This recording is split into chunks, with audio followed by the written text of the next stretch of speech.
bat izan da, baina hasieratik pixkanaka juna izan dut, inolako presei gabe idazten, nire helburua etzen hasiera batean, poesia batzuk idazko dut, poemategi bat idazko dut, eta lehiaketa da, dialogo dut.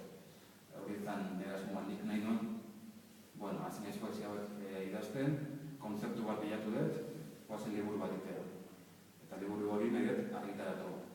Badakit poesientzako momentuik onenak ez diala, gaur egungoak, badakit idazle gaztentzako momentuak ez diala momentu hauek, argitaletxeek ez dutela,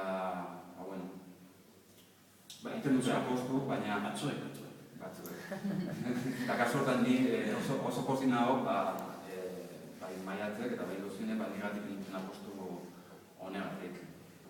Eta nintzen ilusio handi egiten dit, mugaz gain di, iparraldeko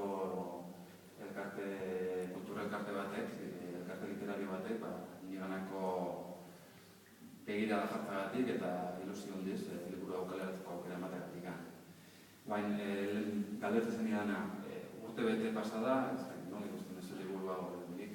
Zurea da horrein nik.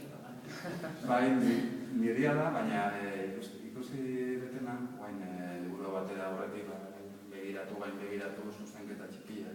Berrio irakurri dut, eta sentitu dut distantziakin zoriontasuna bilatzeko ariketa bat izan dela liburu hau idaztea.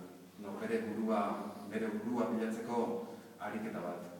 Eta petzatzen dut, nahi balio izan balin badit liburu hau idazteak, hemen idatzi duten kanporak eta guzti hauek barruan unekan egon ezinago kaleratzeko behar hori, petzatzen igual hau irakurreta baliogarri izango zaiela, behar zoriontasuna dut da helburua bilatzeko. Zan behartzen dut, espero du. Baten bat irakurko dizuet. Izen burua hori eginez edo. Gorren dantzalekuan zigarroen kea entzuten da. Kombinatuaren izeberra guztien duan erremo berean. Droga merkeek ez dakizun hori amplifikatzen dute. Zentzumena berreskuratu duzula sinistaraziz. Sumatzen duzu bakarra, bihotzeko taupadak dira. Aragotzen pixkanaka. Zoriontsua zara, gainerakoak sentitzen duguna izuduzula pentsatuta. Eta asko gerturatu zara une batez, bosgora balio karretik. Gaur entzun duzunari, exitasuna ditzen diote jakintxuek, niretzako beldurra bat.